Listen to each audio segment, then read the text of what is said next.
the circuit diagram given alongside, find total resistance of the circuit.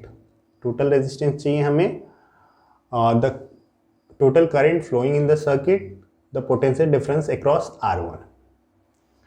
देखिए problem को क्या करते हैं हम लोग, जब भी ये मिक्स कॉम्बिनेशन है, इसमें सीरीज और पैरेलल दोनों का कॉन्सेप्ट अप्लाई करना होगा। तो जब भी आपको क्या करना हो, देखिए कि अगर मिक्स कॉम्बिनेशन है तो सबसे पहले जहाँ पे भी सीरीज पैरेलल है उसको सॉल्व कीजिए और उसके बाद फिर सीरीज को सॉल्व कीजिए। जहाँ जहाँ आपको मतलब पहले ज़्यादातर जो होता है, इससे तो कुछ चीज़ें प्रैक्टिस से ही आती है, लेकिन यहाँ पे जैसे इस सिचुएशन में पहले हमें पैरेलल कॉम्बिनेशन को सॉल्व करना होगा, फिर आप इसके बदले हम लोग इसका इक्विवेलेंट रख देंगे और उसके बाद जो है इसके साथ सीरीज में करेंगे। तो इसमें होगा क्या, देखिए आपको कैसे कैसे सोचना है। तो आप देख रहे हैं कि करंट यहाँ से फ्लो होना शुरू हुआ, ठीक है, यहाँ से गया, अभी तक कोई प्रॉब्लम नहीं हुआ है, करंट ऐसे बह रहा है। जैसे ही यहाँ गया इसको दो रास्ते मिल गए, इसका मतलब है कि यहाँ पे पैरेलल कॉम्बिनेशन अप्लाई हो रहा है। फिर से ये दोनों वैल्यू यहाँ पे आके मिक्स होके फिर से सेम वैल्यू बना लेगा, है ना। अगर यहाँ आई करंट फ्लो हो रहा है तो फिर से यहाँ पे आई आ गया, तो यहाँ से यहाँ तक जो है हमारा जो सर्किट है वो क्या है, पैरेलल में है, ठीक है। तो प्रॉब्लम को ना हम लोग हमेशा क्या करते हैं,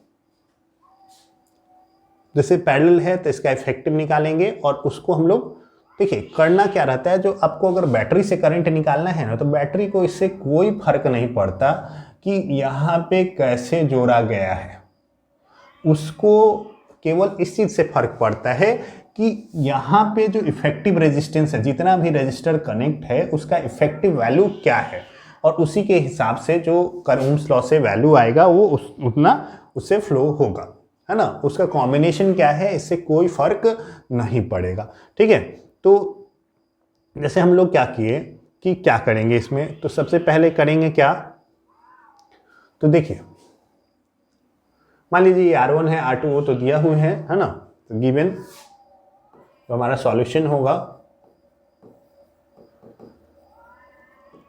R1 equals 7.2 ohms, R2 equals 8 ohms, R3 equals 12 ohms, ठीक है। तो हम लोग देखेंगे क्या कि वो पैरेलल है, तो सपोज हम लोग मानते हैं कि RP जो है वो R2 और R3 का जो है इक्विवेलेंट है। आपको ये स्टेटमेंट लिखना हो, let RP be the equivalent of R2 and R3, then RP equals what. तो हम लोग अभी दो का तो हम लोग पढ़े हैं, R1 R2 by R2 R1 plus R2, तो सेम फार्मूला यहाँ पे अप्लाई करेंगे, तो R2 R3 divide by R2 plus R3, यही हमारा वैल्यू होगा। तो 8 इंटू 12 बाई 12 प्लस 8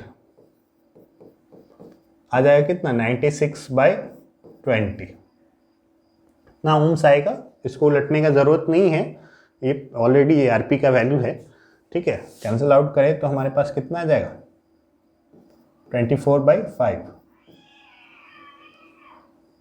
और इसको अगर पॉइंट में बदलेंगे हम लोग तो ये आ जाएगा, ठीक है। तो अब जो है हमारा सर्किट कैसा हो गया, अब हमारा सर्किट हो गया कुछ ऐसा,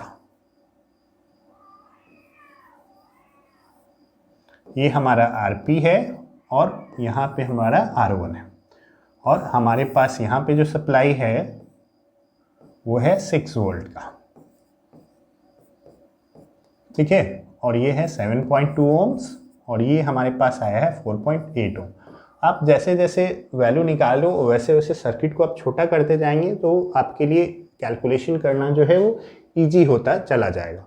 तो अब मान लीजिए कि पूरे सर्किट का जो इक्विवेलेंट है वो REQ है ना, या RS है, आप जो भी लिखना चाहो। अब तो सीरीज में ये हो चुका है, तो RS से अगर लिख दे रहे हैं तो RS इक्वल्स क्या हो जाएगा, R1 प्लस RP।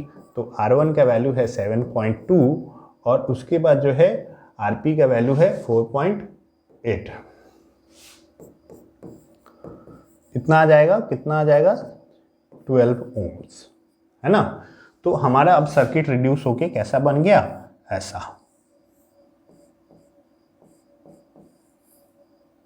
ये हो गया हमारे पास 12 ओम्स और यहाँ पे है 6 वोल्ट। ठीक है, तो करंट बैटरी से कितना निकलेगा, फ्रॉम ओम्स लॉ है ना, let I be the current flowing in this through the battery, तो आई इक्वल्स क्या आ जाएगा, V by R S. V का वैल्यू है 6 वोल्ट डिवाइड बाई 12, 1/2, तो 1/2 एम्पियर, या अगर पॉइंट में लिखे तो 0.5 एम्पियर इतना करंट फ्लो होगा। अब बोल रहा है तो total resistance of the circuit, यहाँ पे हमारे पास फर्स्ट का आंसर मिल चुका है।